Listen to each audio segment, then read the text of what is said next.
Welcome to A Fork in Time, the alternate history podcast.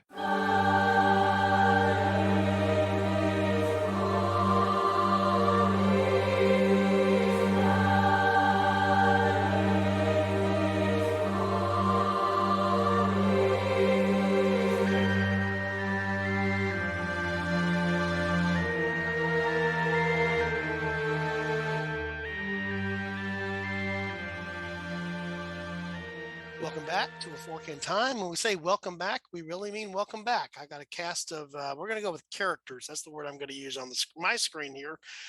Just as a hint for what we intend to do down the road for our patrons, we intend to have a couple of episodes. We're actually going to start those recordings about 20 minutes before this, so you can hear what actually happens before what just happens in the future. But for this one, you're coming in as we get ready to start this episode here. Joining me, I have Alexis, by the way, carrying a new last name since her wedding. So welcome back to this one, your first recording. This is your first recording as a married woman. Is that correct, Alexis? Yes, it actually is my first recording as a married woman. All right. Congratulations to Lex, and good to have her back. I have... I just got a thumbs up from my husband, by the way, because he's in the room. Just throwing that out there. Yeah. We won't be able to entice Jake to get on a recording for history, I'm sure, at any point soon. But he married well when it comes to historical knowledge. I've got show contributor, cartographer, curmudgeon. I got deep cut Chris Capola. How you doing, Chris? Hi to the good people. Hi to the good. See, I didn't even fall into it, and there you go. And we've got one of our newer contributors that we're happy to have, and he's been stepping up in a big way since he's joined the group here at Fork in Time. I got Eric Bond. How are you today, Mr. Bond? I'm feeling great, Don. Good. So we're going to jump right in here. You might have guessed, if you were going to guess, if you're a longtime listener of the show, Alexis is on an episode. So where do you think we might go? Alternative outcomes of the Franco-Prussian War. Of course. Oh, totally. That's the logical thing. She is all 19th century Europe all the time. We're finally going to get into whether or not what would happen if Karl Marx had moved to Texas. There you go. Like he wanted to. Oh, that's a whole other thing. There's actually a room where it happened that we have planned down the road that actually is around a couple of things that we're gonna touch Mr. Marks and Mr. Ingalls here at some point. So hold on to that thought, Eric. We're coming back around to it. We're gonna go to that bejeweled jolly isle known as England. At this point, it's not Great Britain yet, so we're really talking about England here. But we're gonna talk about another flavor of a Henry VIII offshoot, an alternative here, but I'm going to pass it over to Eric to sort of set the stage for us here. And this one's similar but different. That's what we were just talking about off podcast. Is you'll see flavors of things we've talked about before, because this has been a popular time in history and a popular locale for us in history, but not quite this way of going after it. So I think it's going to be the same but different. So Eric, set the stage for us, if you would, with the historical what did. Well, first, everybody, I'm just so happy to be back. The thing I want to ask you about today is, did you ever go to a really bad party? Like you were just expecting it to be like, oh, finally, I've accomplished so much. Everything is behind me. I just want to relax with my friends, my family, and celebrate the death of my ex-wife. Well, that was Henry VIII on January 24th of 1536. Catherine of Aragon had passed away 17 days earlier due to heart cancer, something I found out existed today. And he was celebrating the pregnancy of Anne Boleyn, and she was certain it was a boy this time. So spirits are high. Mary, the daughter of Catherine and Henry, who is now delegitimized as a bastard lady in waiting, is not on speaking terms to her father and is not invited to this party. And Henry is going to do the one thing he has always loved since being a teenager. He is going jousting, and he is on the horse and he's going at full speed, and he is off the horse and he has fallen down and he is unconscious. So he is unconscious for 2 hours and 5 minutes, according to the reports of the diplomat from the Holy Roman Empire, Eustace Chapuis. He thankfully wakes up. Thankfully is kind of hard to say for everybody else who knows the story afterwards, but he does wake up. He seems to be okay. But if you've ever watched a true crime documentary, you know this is the part when, after a traumatic head injury, they change. Henry gives up jousting. His wife, Anne Boleyn, unfortunately does miscarry 5 days after the event. It is recorded to have been a boy. Before the year is out, Anne Boleyn will be tried for adultery, treason, and probable incest. The veracity of these claims is very much disputed, but she will be dead before the end of the year, and Henry will have married her lady-in-waiting, Jane Seymour. And, well, we've all seen Six the Musical at this point, so you know what happens next. But today we're going to see what would have happened if Henry just didn't wake up. So the fork that we're going to take, and Eric did a good job of setting the stage there, the fork that we're going to take is Henry's death. I guess there's other ways you might take this, and I'm just going to mention this because we talked about it a little bit off podcast. There's good reason to believe, again, this is a different Henry when he wakes up. Things are altered. Things are not the same as they had been moving forward. Certainly the miscarriage, the loss of the child, probably has an impact on that as well. But I was joking about, it's hard. I have a hard time imagining Henry VIII jousting because I have the Ren Fair, and in Texas it's the Renaissance Festival. I have the big jolly Henry in my head, and I can't imagine how big the horse would have needed to be for the joust there. But as a younger man, he was fit. He enjoyed these types of activities, doing these types of things. I guess it's a little more of the Tudors version of a Henry versus the Henry that's popular in Renaissance fair lore. But we're not going to go down that path of what if this had not altered the real life Henry, which is what was one possible path that we could take. We're actually going to do the simpler fork here. The simpler fork is that he just doesn't wake up from the accident. So now there's the question of, in fact, the whole thing about why Anne Boleyn, why it's so important, as you said, that there's a celebration going on that she's pregnant, is the whole issue of who is going to be the heir, particularly a male heir, because at this point there's only the female heir in the form of Mary. So we're going to go down that. No, there's two female heirs. We got Elizabeth. We got Elizabeth too. Thank you, Alexis. But we don't have. Granted, we don't she's have two, but yeah, we don't have the male. We don't have the male heir that we're looking for here, or that he's. Well, we do have a male. We have Henry Fitzroy, who is the illegitimate son.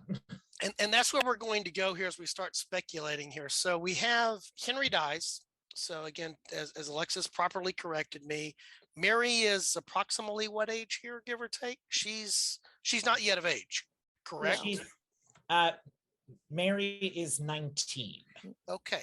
So yeah, technically she is of age. So one option would be for and I'm going to step back here and let the Anglophiles go after this here shortly. One possibility would be Mary assumes the throne.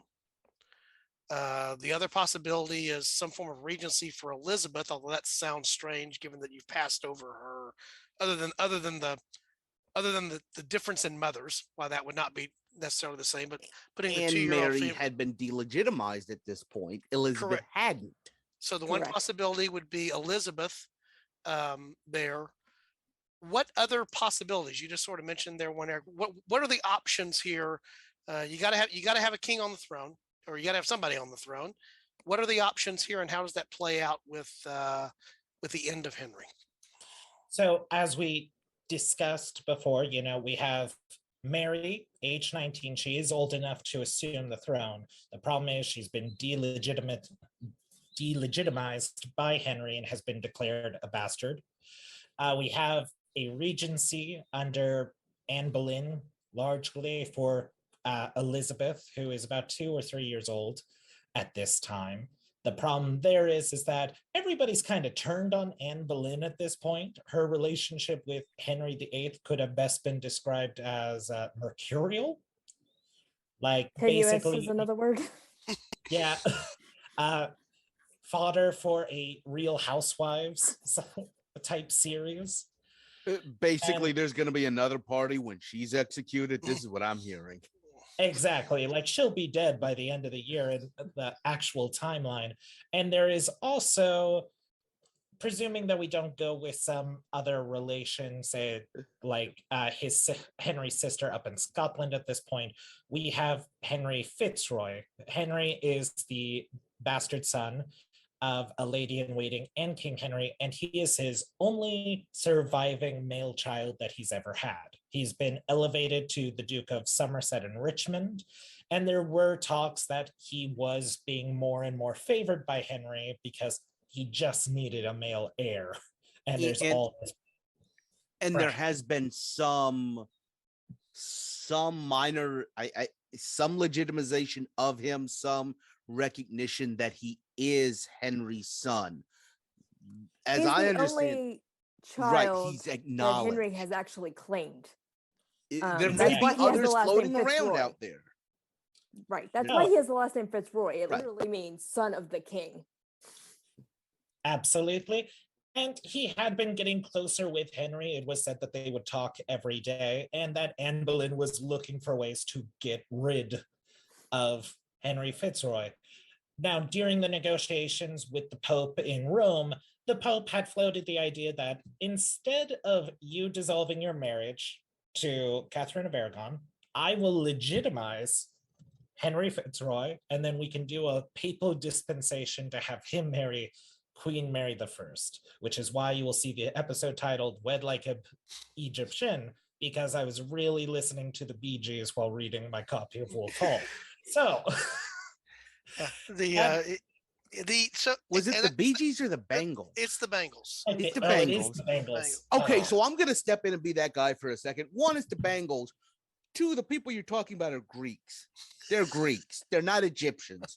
But we can go on from here. Yeah, but they took what they liked from Egyptian culture, which was that Marrying their sisters. Yeah, This is what they took. This is what they took. The foundation of modern Western civilization. They took marrying their sisters. Okay, That's what they went with. I'm just saying. There were lots of Ptolemies. There were plenty of them, and many of them were married to very close blood relations. Ptolemaias. Sure. Yeah, there you go. So under that scenario, again, we're talking there about a half sister, an older half sister. But what would be the justification? What would be the rationale for that being a desired papal solution? I know the answer to that question, but I'd like to hear you guys answer that to make sure that I'm right. Yeah. Well, in my opinion, I think that would be a preferred solution because it legitimizes his only male heir. It still keeps Catherine of Aragon's child Mary in the mix, and she is related to the Holy Roman Emperor and the current monarchs of Spain, so diplomatically it makes sense. And at this time, like I said, Anne Boleyn has very much burnt all of her bridges. Even Thomas Cromwell, the Protestant-leaning chief minister, was in favor of Mary becoming queen and saw her as the most likely contender. And the Norfolks, who are kind of like the power brokers of Henry's court at this time, well, Henry Fitzroy is married to the Duke of Norfolk's daughter, but they have not consummated their marriage, which apparently was a command given by Henry VIII because he felt too much sexy times happened and that's what killed Arthur. I don't know. This is just what the reports tell us. Well, but also I think that happened because I think that was Henry kind of thinking ahead and realizing, like, if you don't consummate this thing, it's going to be real easy to get out of it and marry you to somebody else. Like your half-sister, maybe. Yeah. If that has to come to that. And Henry Fitzroy was besties with many of the Norfolk family. So for them, they would see it as like, well, we like him better than my niece. Anne's kind of a lot. And the only problem there is how much does anybody know if Henry has tuberculosis? Or does, I kind of wish we had the other Eric on at this moment. What is the gestation period for tuberculosis? I saw that in our timeline. The guy we're talking about is, I believe he doesn't live much longer. He beats Anne Boleyn to the other side. Actually, he does outlive Anne Boleyn by 2 months. By 2 months, yeah. So he had his revenge. But if what we're talking about is right, and he is elevated to some sort of royal status, I don't know if it is prince consort or the actual king or whatever, does he still get tuberculosis? How quick does tuberculosis kill? He would still have tuberculosis at this time. Tuberculosis is unfortunately one of those diseases to where it can manifest rapidly, or there are times when it can be totally asymptomatic and you might not know. If you ever read up about like the Rhode Island vampire scandals in the 1890s, it's a whole weird thing, but that's a topic for another time. Well, keep about the fact too, I mean, we're talking about this happens in January. He doesn't die until July. So if everything happens in January, going with this alternate timeline, there's a complete probability, and I would say likelihood, that Henry dies in January, and well, I'm going to speed through it and then we can go back and kind of parse it out. Henry dies in January, the papal dispensation comes, Henry Fitzroy marries, who is now Mary the First, basically. You're going to sit on the throne as Henry's daughter, but Henry Fitzroy is really going to be the power of the throne. He's going to be king. I think they could get pregnant and have an heir, and we could still have Henry Fitzroy dying in July. I think that's still a reasonable timeline, just because remembering, yes, he does die in July, but we are talking about January. So we do have a little bit of time there, even if he does still have tuberculosis. Yeah. Well, and there always seems to be that mad rush, there's this too around Henry VIII, the desire to make sure there is an heir, so there's this outside pressure, to get things happening and get things done, so that There's you don't not a lot have of waiting. so you don't have a lot of this doubt or uncertainty. And again, you've just had the doubt or uncertainty of what's happened here, with what's gone on with Henry's death in our alternate timeline, and the mayor. Again, I think it's interesting to speculate, as you sort of mentioned, Chris, there, what would the titles be and what would the roles be, because you can imagine a couple of different ways this would play out. The thing that I just wanted to bring up here, just making sure I have this planted firmly in my head and that our listeners have it firmly planted in their head. At this point, at the time of Henry's jousting death here, our point of departure, our fork, England is quote unquote Protestant, in the sense of the path that we've gone down because of the dismissal of the marriage to Catherine, the marriage to Anne Boleyn. But as we were talking again off podcast, which is why it'll be that great thing that we do for our patrons someday, so you can hear the rest of the episode, right? Is that Protestant in name only, probably at best. Remember, Henry had the title Defender of the Faith because he had written pamphlets and other documents in favor of the Catholic position against the more pronounced versions of Protestantism that were there. So even though England has lurched barely down the Protestant path, it's still very early in that arc here, right, guys? Exactly. And we all know where Mary's position was on this, not lurching in that direction at all. And so you get the papal dispensation that would permit this Greek/Egyptian wedding. Will that satisfy you, Chris, if I go down that path? I would even be okay if you called it Hellenistic. Hellenistic. So that may be what we go with. But there's obviously the benefits that the church would prefer that. The Holy Roman Empire was already mentioned. This aligns well with Spain, which is continuing to rise as a power during this period of time because of wealth coming from the New World and the things that are going on inside of the Catholic and Protestant, which we've talked so often on episodes here about, what's going on the backdrop from here when you flip people from one camp to the other, or a country from one camp to the other, how that changes things. England is not too far down my point being, going the long way around this, England is not so far down the Protestant path that you can't take a hard stop and go right back, right? Absolutely. And there's one other thing just to think about. Spain is in personal union with the Holy Roman Empire. Charles V controls the Americas, Spain, and most of Central Europe, a good bit of it. This is like one guy controlling a massive area, and the relationship with him is something I want to come back to. Okay. So again, this is the point of all that being, which is where I was going to, and you've done a good job of picking it up there. Again, we talked about this before as well. This is not just a, hey, what's going to happen in England kind of question. The rock that gets dropped in the pond there is in England, but it ripples, and it ripples big, right? Absolutely. Yes. Just across all of Europe. Now, other than that, other than a whole continent. No. It's bigger than Europe, because we were just talking about a little place about 10 miles south of me right now that is named after somebody in our story right now. True. Yes. Very true. And actually saw this on I was watching a documentary a couple of weeks ago, saw the map of it was a map of the world showing what portion of the world at that time was under Spanish control or under Charles V's personal domain.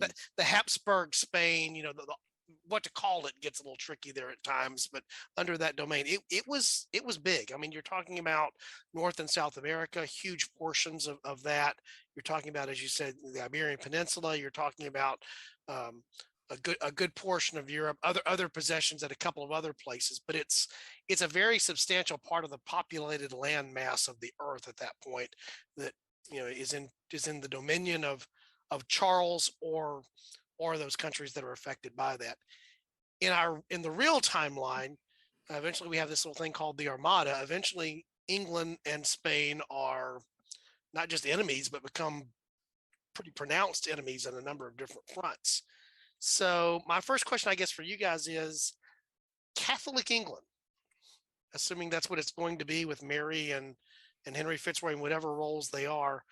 What's the short-term impact? Well, let's start with the short term, and then what's the longer term impact? So the first thing I'm thinking about is what happens during.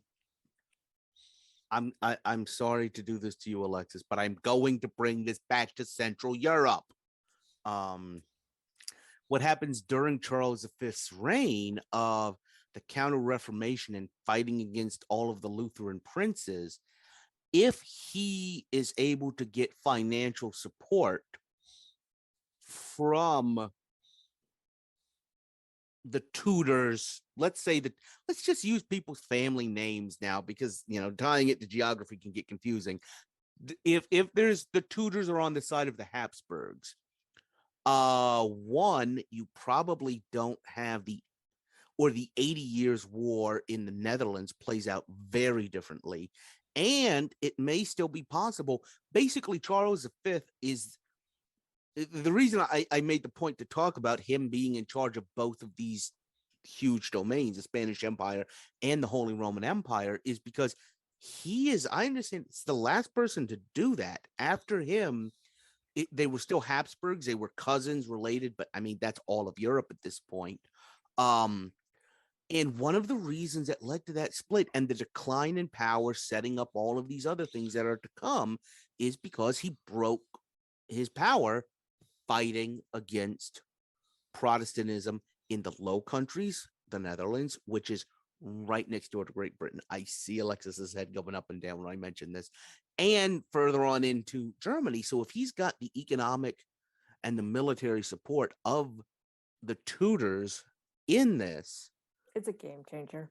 Yes. Yeah. And he may be able to hold that domain we talked about. May not be just a fleeting Charles V thing. It may be moving forward the empire. Right. Interesting foreshadowing of the other topic we're going to discuss. Yeah. I'm gonna get a Death Star comment. I don't know how it's gonna happen, but go on. Ironically, that episode's coming before this one. Yeah, it's hilarious. Okay. Go back and listen then. It'll make sense. It'll make sense. We'll make a reference on the other one so it'll all tie together. That'll be a little Easter egg for our regular listeners. So the other thing that was mentioned there, and Eric, maybe you can talk a little bit about this. is, we've often visited English history on this podcast. We haven't visited, and as a result, we've visited Scottish history. Wales is factored into this. If you talk about England, you're talking about France. If you're talking about the continent, you're talking about Spain. So often you're talking about the other things that are there. We haven't really talked a lot about Ireland, but there's a unique twist in this story that brings Ireland into play. And that's because somebody has another title, right? That is correct. As Chris said before we got into this, he was quizzing me on it. James, I keep wanting to call him James, but it's Henry Fitzroy. There are so many Henrys. Yeah. Henry Fitzroy was the Lord Lieutenant of Ireland. That is the correct title. Okay, Chris and Alexis have both nodded. Good, good. And there was a scheme to name him an independent king of Ireland at one point, which would be subservient to the King of England. Henry VIII had a lot of weird schemes going on, seemingly all the time, because in the words of David Starkey, the historian who I'm very fond of, he was kind of a butterfly of a man. Like his interests would just kind of go from place to place. But now with rulers who are firmly Catholic, we have it more in tune with the population of Ireland. What's going to be interesting from a domestic policy angle is how they're going to kind of turn the clock on Henry VIII's half-hearted, arguably, reforms and how that's going to affect the relationship.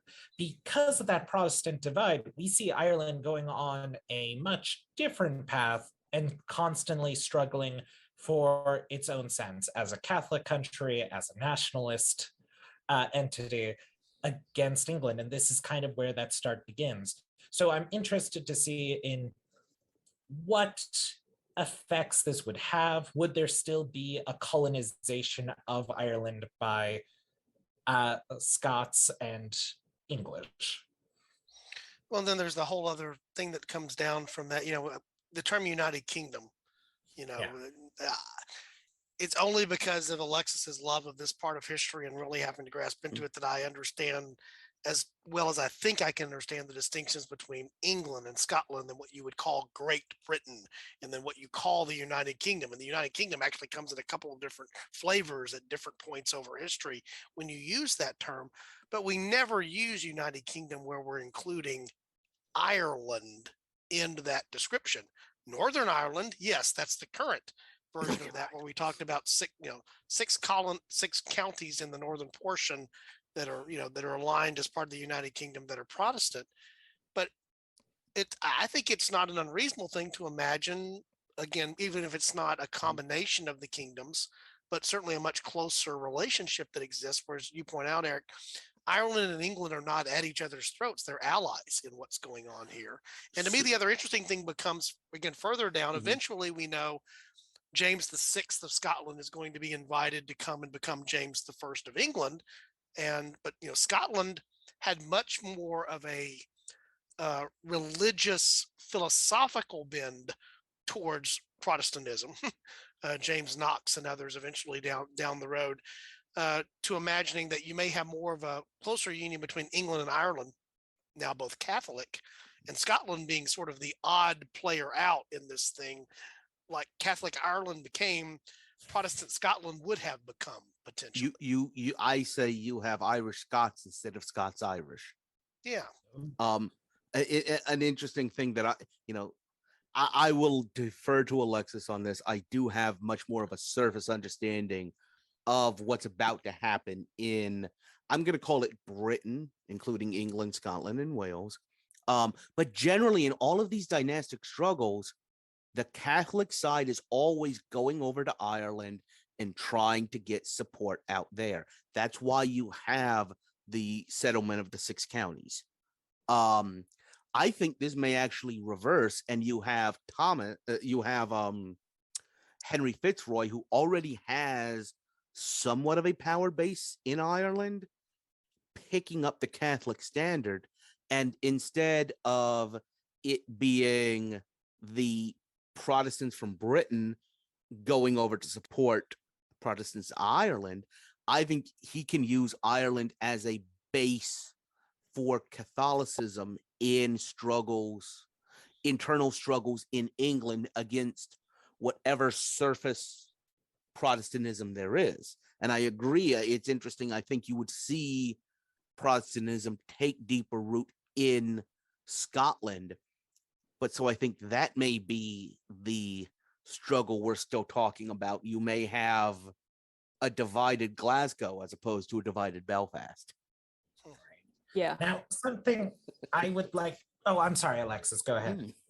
No, I was just saying. I think Eric, or not Eric. Sorry, Chris.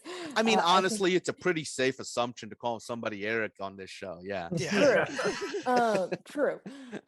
But we're just throwing wrong Or names all Henry. over the place tonight. Or Henry. Or Henry in this Henry. episode. There's plenty And of by them the running way, around. it's not James Knox, it's John Knox. Thank you. See, again, wrong names all over the place. I think it is a pretty safe assumption to pull from Ireland. Henry Fitzroy does have that base. He is Lord Lieutenant of Ireland. So yeah, I do think there is that very distinct possibility that he's going to pull landowners and people of influence from Ireland to deal with kind of that bubbling tension between Protestantism and Catholicism in England, because Protestantism is around in England at this point. There are people who would consider themselves Protestant in England. It's just Henry himself, Henry VIII, prior to his death in this timeline, did not. He was a Protestant on paper. But there were people who did consider themselves Protestant. But with Henry gone and that protection sort of gone, that Protestant air quotes, I think you would see Henry Fitzroy pulling from Ireland to kind of bolster up his Catholicism and get it back on track. At the risk of chasing a rabbit, but I just saw it run across the path, so it's a woodland creature we have to go after. You know, there's a term that we associate with the Mary that we're talking about here, who's the 19-year-old that's going to, you know, be in this union. We call her Bloody Mary, and that is the result of her assuming the throne after there's been more of a presence for Protestantism and swinging the country back towards Catholicism. You know, when I've studied this period of church history and secular history, you know, Elizabeth comes back as sort of a moderating factor between the two. She finds some middle ground and tries to navigate that through, which is both political and religious in its day. But Mary is a fervent daughter of her mother, Catholic, and to Alexis's daughter point, of Spain that just happened to be born in England. Yeah, and Alexis's point, there are philosophical Protestant leanings that exist in England. Henry takes advantage of it for the political expediency that it is because of the marriage and the need for, you know, for that marriage, the marriage to Catherine to be dissolved. But it's not that they don't exist. Do you think we would see potentially under this Mary Henry England with, you know, the connections to Ireland? Do we see tolerance of Protestantism? Do we see it essentially a move towards stamping it out? So you change the balance that happens there. Maybe you bring in, you mentioned those Lutheran German princes, Chris. Now suddenly they feel the need to go and get involved in what's going on, you know, to defend or somehow stand up for those that are being persecuted there. How does this play out with earlier those still Lutherans are a little busy closer to home, staying alive. Okay. And I think what we talked about with the Irish support and with a hard swing of Mary, I mean, they were able to swing the entire religion of the country Protestant. And we've talked that it hasn't really developed the roots it has. I think Mary can do it, can take Mary. I think I actually like calling them the Fitzroys because they are both children of the king. And I think this can solve our argument about last names here. I think the Fitzroys can take England Catholic and they won't have to. It won't get bloody, or it won't get as bloody. They won't be seen as what Mary is eventually seen as, because it hasn't had the opportunity to grow in our timeline. Okay. Eric, you're going to say something there. I would say the only way I would see some kind of tolerance, or a kind of a, for lack of a better phrase, the don't ask, don't tell policy that you could argue was adopted by Elizabeth. It was just, in my reading, always kind of like a, as long as you say you like me, whatevs. But if we have Thomas Cromwell, the chief minister, who has surprisingly kept good relations with Catherine of Aragon and Mary, he's always the one going up to bat for them, of like, yes, they are inconvenient politically, but we should still treat them well. She is still the most likely one to be the heir. Out of practicality, at least, we should be kind to them.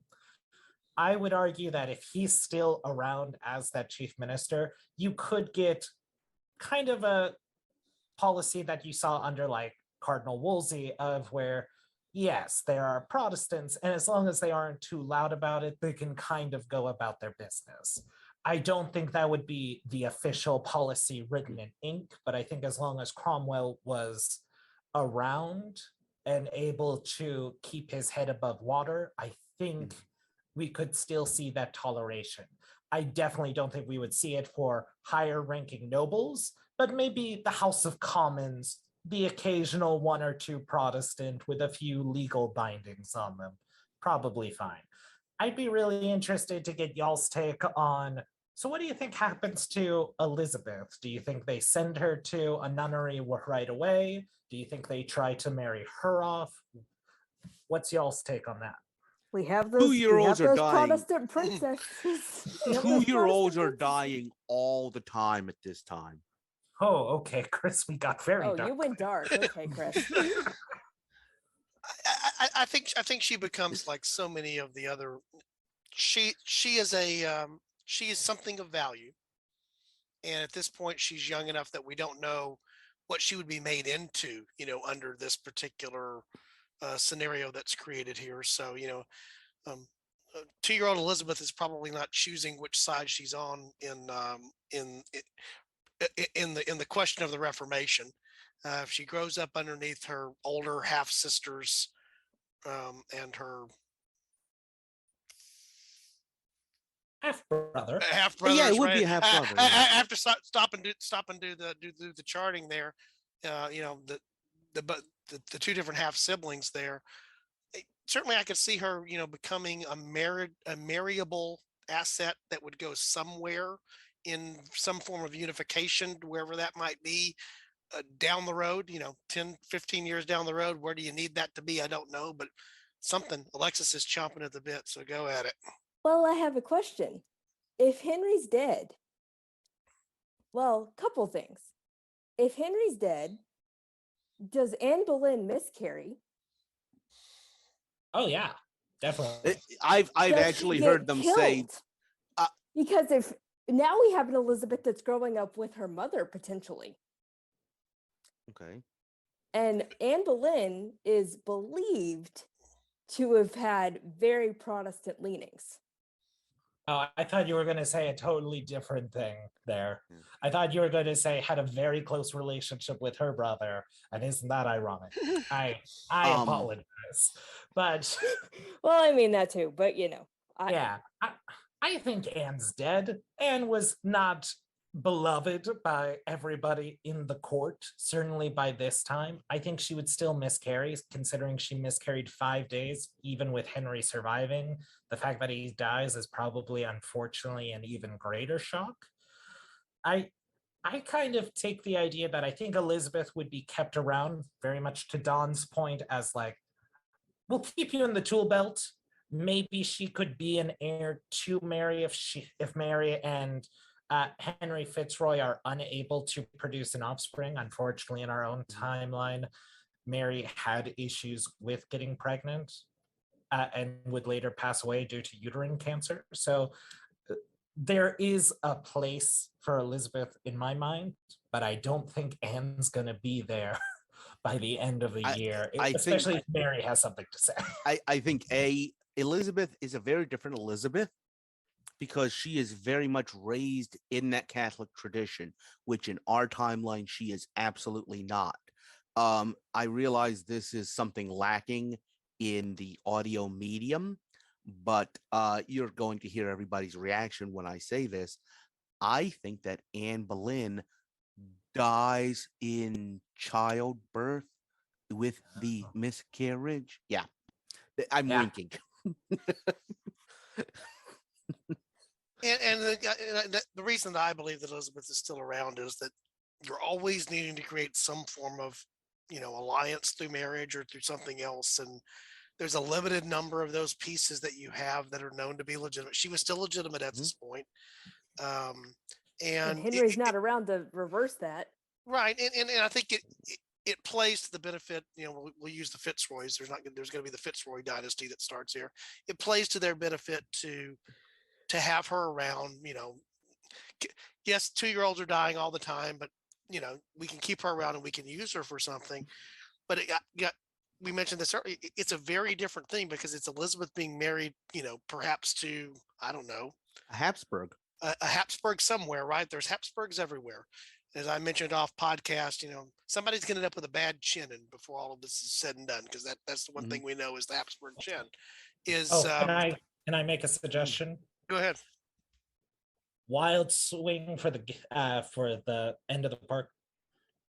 In Love Actually, the song becomes Habsburgs are all around me, and so my chin will grow.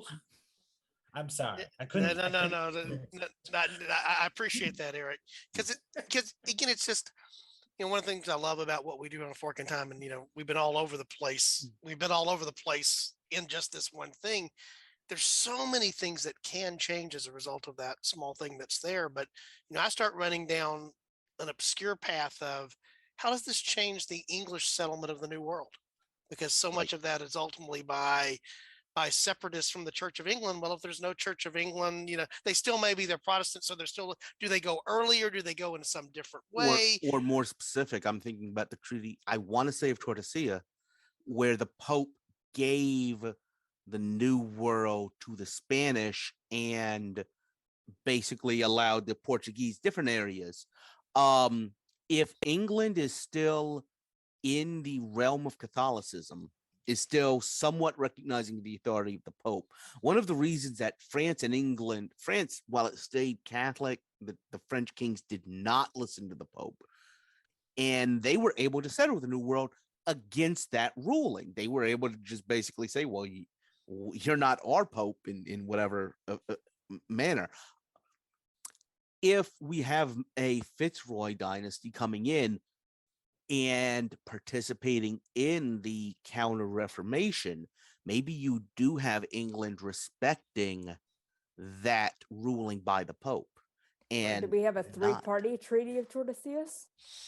Well, that would have to be a revision of it. It had already been signed, I think. I could be wrong. Or you might have a three-party. And all that was a treaty that formalized a papal bull that had actually done the division. It moved the line. I think the issue was the Azores there. When they figured out where the line was, they figured out they had a problem with where do you put the Azores. So we've got to negotiate the line a little bit to take care of that. It actually cuts Brazil. That's why Brazil was allowed to be Portuguese. It nips. That's where it is. Yeah, and so but to that point of so much of this period of history as we know it in the real timeline is England standing alone or England standing with various allies against the combined strength of Spain, the papacy, the shifting things that are inside of the Reformation and Counter-Reformation forces. You put England in the Catholic column consistently, not just for the brief period of time that Mary brought them there and then it flipped back. I mean, that's when I think about 16th century England, I think about the big swings back and forth there that happen between what goes on there is, for example, down the road, the Armada is one of the most interesting moments in history to me. I remember reading Garrett Mattingly's the book titled The Armada in my freshman or sophomore year in college in world history and just being fascinated by that story. The amount of money, the amount of resources, the amount of effort that went into creating, when we say Armada, we mean big, we use that as synonymous with being big fleet. We're referring to that, the largest fleets ever built or assembled that we know, and what happened there. Until Imagine, the Death Star. yeah, exactly. See reference for former and future show. Yeah. Easter egg Is number 2. yeah, he's going to get a third one in. He's good. Is imagine those resources going to something else because you don't have to devote them to that. And all of those resources he spent fighting the Lutherans in Central Europe, in Germany, now being backed up by the resources. It's not just what he didn't have to spend keeping England. It's what does England bring to the table as a bonus to be able to support the Counter-Reformation. Yeah, at this point, you don't have Charles V going off and playing with clocks. Right. Because he actually is able to hold on to his power. Yeah, and where that's fascinating to me, we talked about this also again off podcast, is, at some point in there, is there the line that suddenly produces an English Pope? We talked about that, briefly, as something that I think that's not outside of the realm of possibility in the near term for where we're talking about here. Part of that is payoff for, for what's going on. It consolidates the situation, everything that's there. The eventual flow for, everything that happens, and so much of what happens further down the road in European history is the result of the seeds that are sown here during the Reformation and the alignments that happen as a result of the Reformation and the Counter-Reformation, the struggles in the New World, the power thing that's there. If you have a more enduring Spain, I know, Chris, you mentioned this as well, and you have England and France, who have always been at odds, even when they weren't, but they're always at odds. You have a different power structure there. What ultimately happens to France when they're essentially surrounded by strong Catholic powers? Yes, there's what's going on in the sections of what we think of as eventually becoming Germany, and in the strongholds of Protestantism, Lutheran strongholds there. But what happens to France under this scenario? It gets impacted in some way, shape, form, or fashion, right? I think France is not the first nation state in Europe. Its role is vastly diminished. I think we may even talk about Lutheranism the way we talk about the Hussites. That's right. The Hussites were an anti-Catholic-ish kind of an early reform movement. 150 years essentially ahead of Luther, give or take. Yep. And it was completely crushed because the rest of Europe got on board with the crushing of it. Yeah. That definitely sounds like what we have right now. As another really, really interesting thing that just crossed my mind, and I know at least two of my co-hosts on this one are really going to light up when I suggest this. Maybe you have the Texification of North America, and here's what I mean. Texas. What? Hold on. Okay, go do it. I am not in the way you're envisioning it, but if you go back to like the history of Texas, and let me go ahead and throw back to another episode we did on the Tex-Mex combinations. Those were nice ones.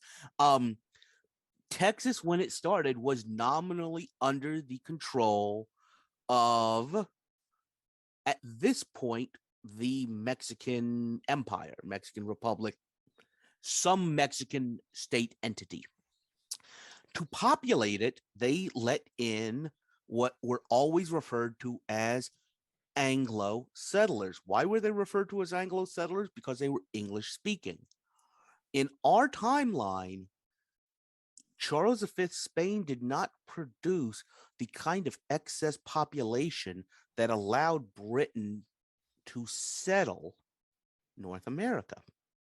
So in our timeline, maybe you do have a North America that is nominally under the control of some Spanish entity power, but allows in Anglo settlers, because Britain does produce an excess of population, and you might still have a United States speaking English in this scenario.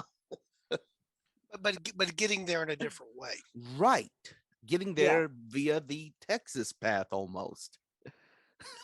Well, and you know, any student of American history will, you know, there's the popular sort of American history myth of, you know, of the Mayflower experience and religious separatists. And yes, they were coming for the ability to exercise religious freedom in a way here that they weren't allowed to exercise in England. These were the separatists, you know, from the Church of England, which had separated from the Catholic Church.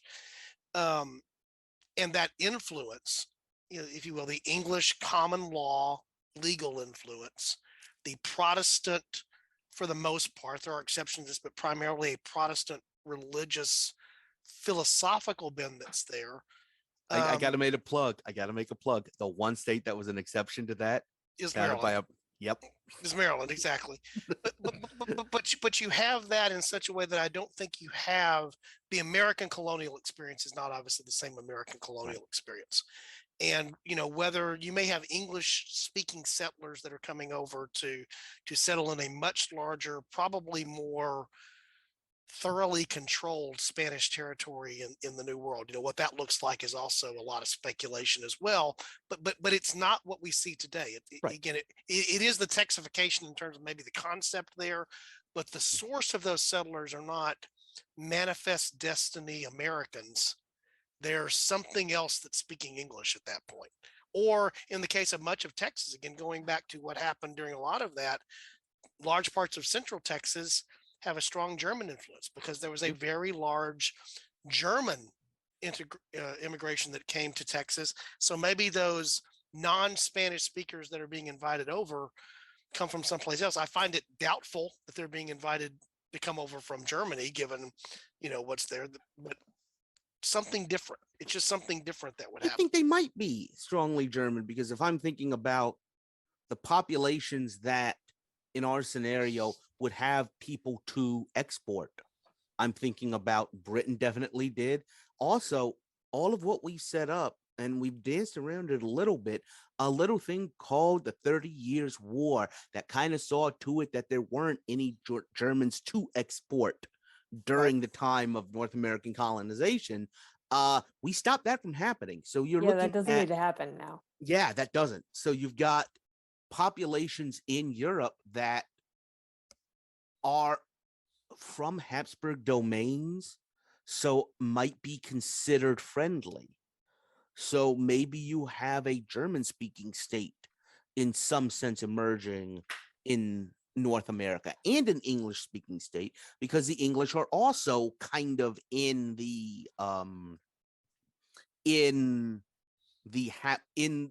empire. The other thing is there's nowhere near the distinction between English and Irish there is today. The Irish are very welcome over here. That's another population that's going to definitely leave a much bigger mark on the United States in this scenario, or in the North American landmass in this scenario, because you know, the one thing is, again, I don't see Spain. I see Spain administering in North America the way it administered its colonies, which is very light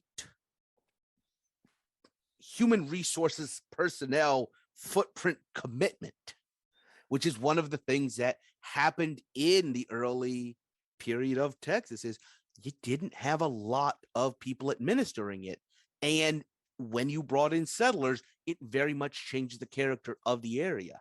Right. And you know, the irony there, how we managed to get from, and I know how we got there, it's a logical path, how we got from Henry not surviving his joust to you know, all things to a German state in North America. Yeah, we all know, we know all things lead to Texas ultimately, because they should. But it really is, you know, we're talking there about in the real timeline, we're talking about the 1830s. And we're talking about events here in the early part of the 16th century. You know, it's easy in my head to sometimes forget that's 300 years. You know, so what we've really talked about here is the fate of what happened in those 2 hours that Eric let us off with, the 2 hours and 5 minutes or whatever period of time was elapsed there. Did those 2 hours really have an impact that ripples down 300 years later? I think the Well, answer is yes. What it looks like is unknown, but I think the answer is yes, right? absolutely. I have another idea, though, that I want to pitch at you guys. Well, first a sidebar. Suleiman the Magnificent is unable to conquer Belgrade and Rhodes just because if we're assuming there's not the power of Protestantism has been severely lessened, then he's dealing with a much more unified Europe in response. So he probably has to focus more on his Middle Eastern holdings. So maybe he'll be able to successfully conquer Afghanistan. Who knows? But Which the Ptolemies tried. Sorry. Yeah, Afghanistan is the death of empires. But anywho, let's get on track to, let's assume that France, England, Spain, Portugal eventually, not Portugal eventually, but Brazil, not Brazil. What am I saying? Yes, Portugal. Portugal is next to Spain. Yes. I'm sorry, my Yes. brain briefly left me and my soul was outside of my body.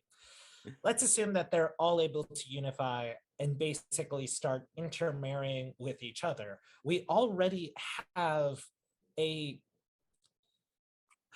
as politely as I can say, reproductively challenged royal family in England, alongside now even more of the dreaded Habsburgs, to the point to where it's just a very, even more so than it is today, a very deeply inbred system of royal families. Do we see something happening like, say, the 1830s and 40s, to where there were nationalist revolts against their interconnected royal families happening earlier? Because after a while, they're going to start losing the best and brightest when everybody's heart is the size of a grape.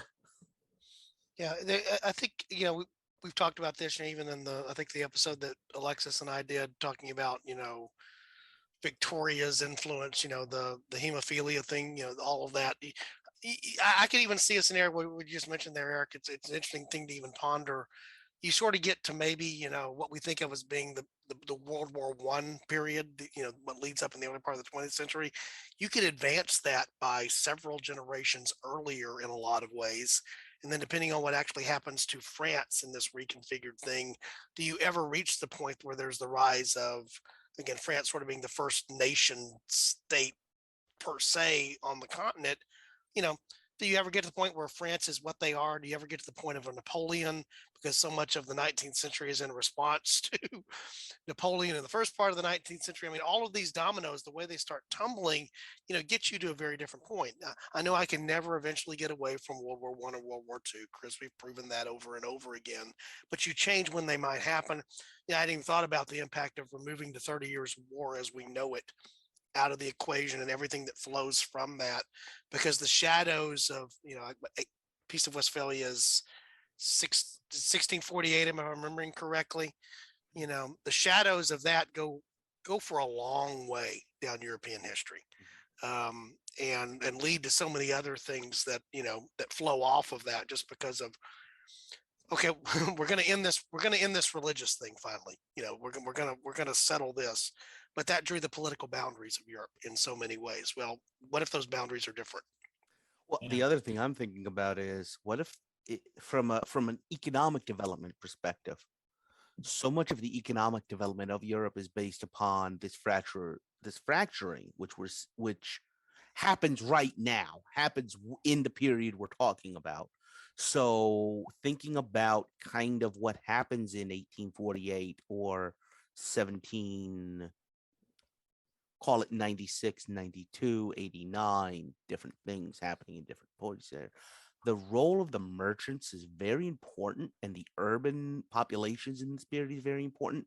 And getting back to kind of the World War I thing, world trade and there being a European market can really change some of these internal things, can really change the fact that all of that gold being brought out of we talked a little bit about it not being spent on certain things, but what is it spent on?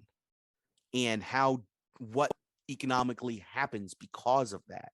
Does that lead to kind of an industrial revolution 100, 200 years before? Something like that. Because you've got this capital floating around that needs to be put into something, and you can't sink it off the coast of Scotland. I mean, you could, but who's going to do that as an investment plan? No one. Well, there's always Bitcoin. Supposing we have a unified royal family, like under the Habsburgs, we have the silver mines of Spain coming in, which is going to cause a whole great deal of economic issues in itself because it'll deflate the value of everything. And we have this unified Europe with a genetic and economic time bomb. The one at the thing top, at the top, but it's at the top. We're still talking about it genetically a very small amount of people. I mean, Europe's gonna be okay as a whole. Exactly, but what do you guys think happens to like parliamentary democracy? Because that really, England is one of the few countries that has it at this time. Arguably, some German principalities and Low Countries are practicing different forms of it, but England is really the only parliamentary system. So, Polish Lithuanian Commonwealth. Deep cut, people, deep cut. I think it's a good point to raise, Eric, in the sense of what we think of as being modern Western democracy. Has its roots in a number of different places across Europe in different ways, but it is fundamentally, more than anything else in my mind, an English thing that eventually gets transplanted to the New World in the form of the English colonies, which become the United States of America. That's not saying it's exclusively that by any stretch of the imagination, but that is such the domination of the timeline that we know, the real timeline of history, that trying to figure out how that develops is different. And I think there was a reference here, an indirect reference to Marx and others. Do you have more of the types of things that we saw in the French Revolution, ultimately in the Russian Revolution? At some point, do the economics? I think the economics are interesting here. Chris, you brought it up. Do the economics change in such a way that you have those upheavals in a different way, at a different time, at a different place, where they ripple in a different way through history? I think the answer possibly is yes. I just have no idea what that looks like or where that looks like.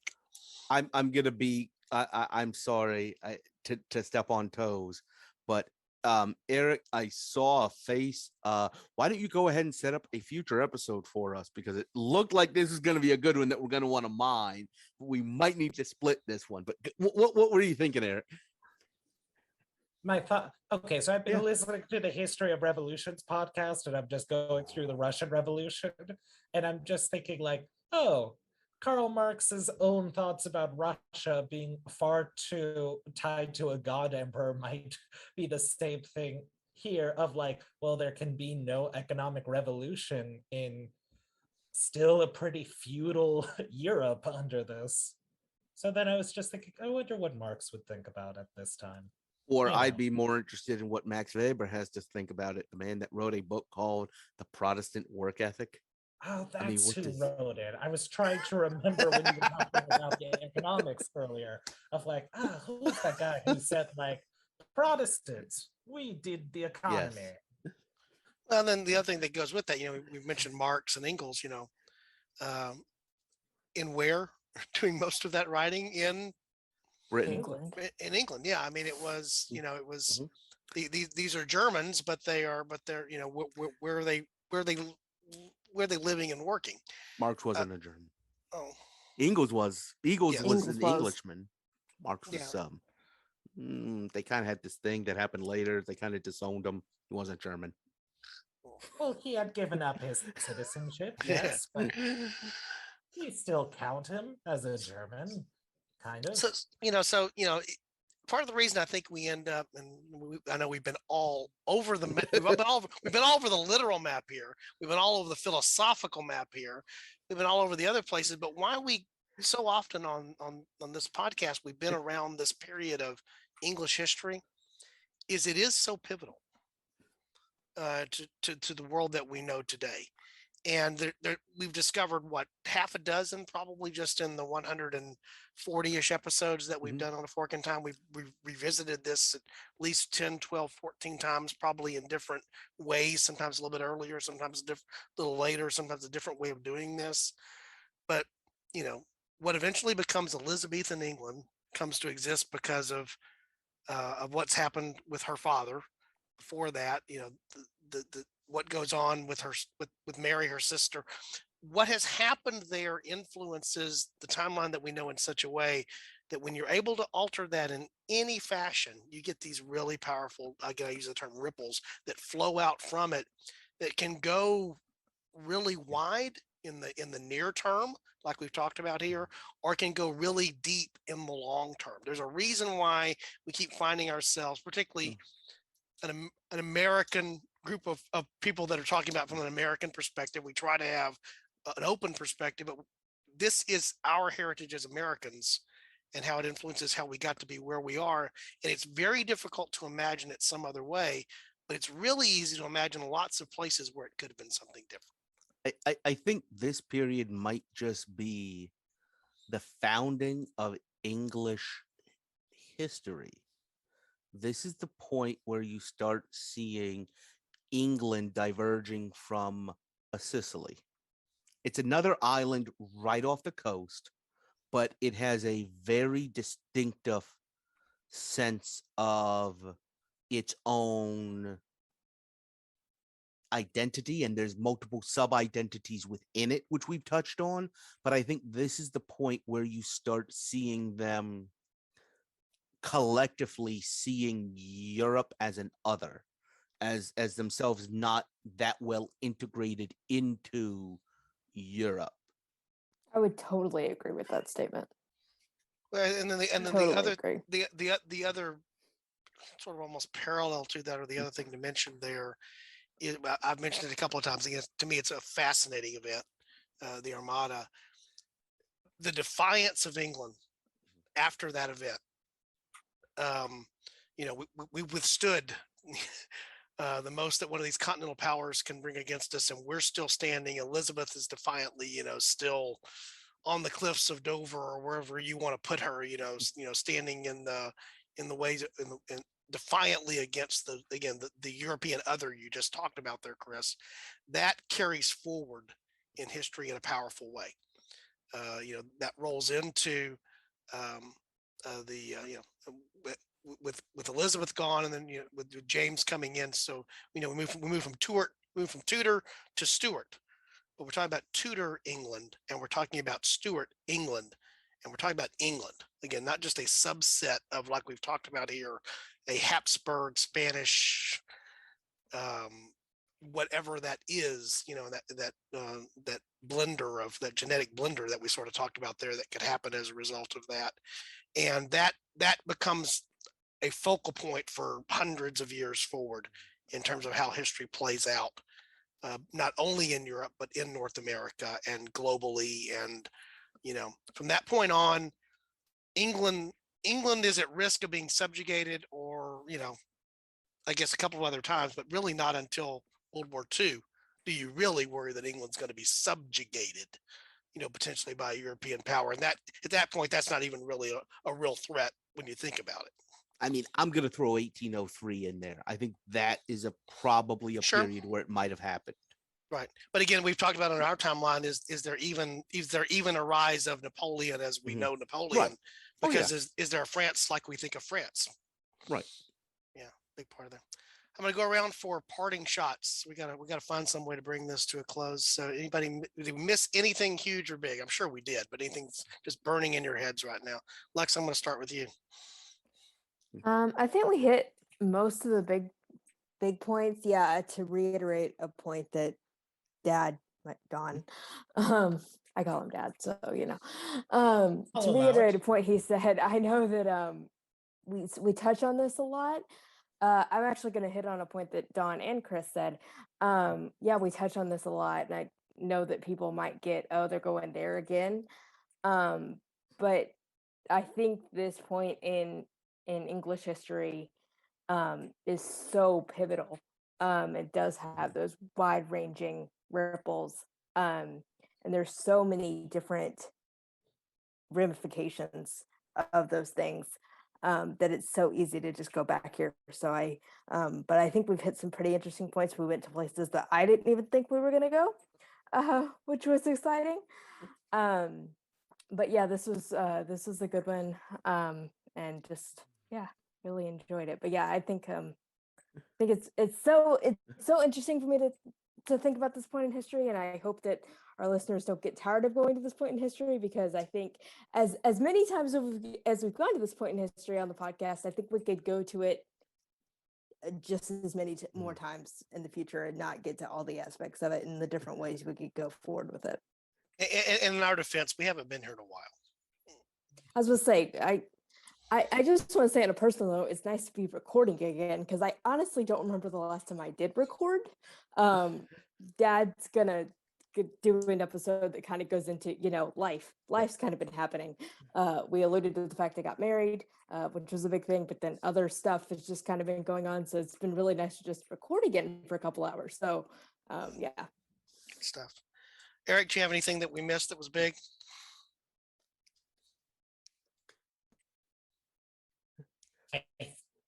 The weird thing that keeps popping into my head is that I still think the Enlightenment happens because the Enlightenment was ultimately about how to make better monarchs. I still think that would be something that eventually would happen. However, I just want to read this small passage from Richard II about anybody asking, so why do you guys keep doing England? It's because England, this royal throne of kings, this sceptred isle, this earth of majesty, the seat of Mars, this other Eden, demi-paradise.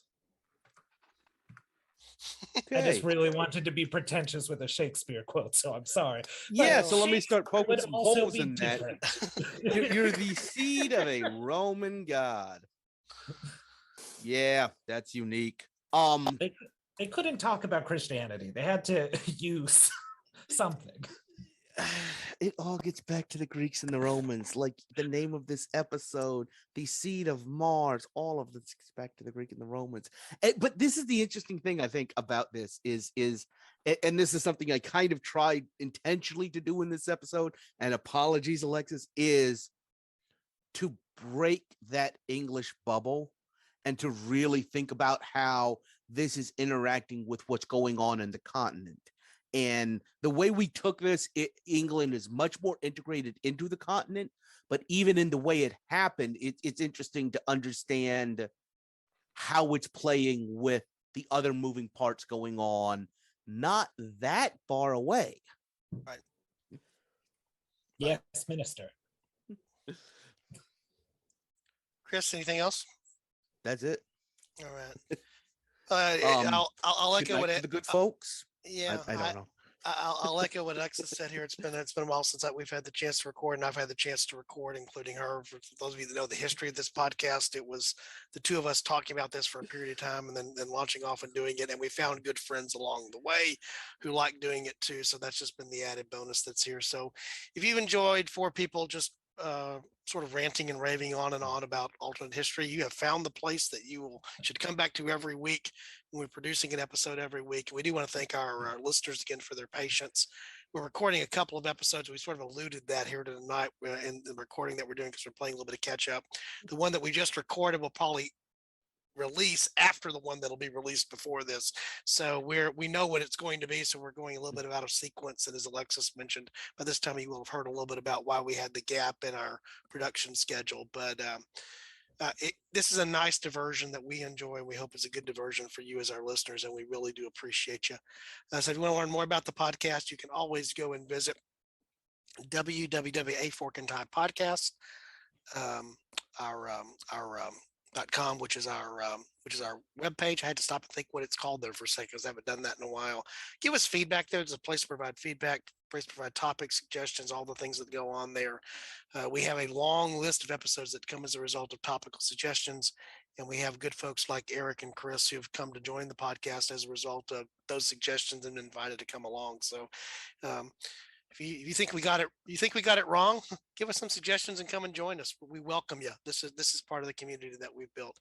So I won't go on and on. I know it's been a longer episode as we get back into the habit of doing things here, and we wandered around a bit, but we appreciate you wandering around with us and hope you found it at least entertaining, if not informative, but we hope you found it a little bit of both. And I like the dramatic flair that Eric brings to the podcast. He is a true thespian who's able to bring that here, and I appreciate that, having touched just by a little bit of drama in my high school days. So I have a great appreciation for it as well. So without any further ado, I'm going to throw it to Lex because this is her chance to do it. We have the suggestion that if somebody happens along a fork in time as a listener, maybe what they should do. Do you have any suggestions about what that might ought to be? I think they should take it. I would agree with that. Thanks, guys, for listening.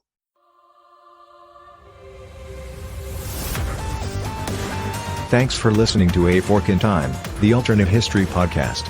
Learn more and provide feedback by visiting our website at www.aforkintimepodcast.com. Connect to us on Facebook at facebook.com/aforkintime or follow us on Twitter at AFIT Podcast.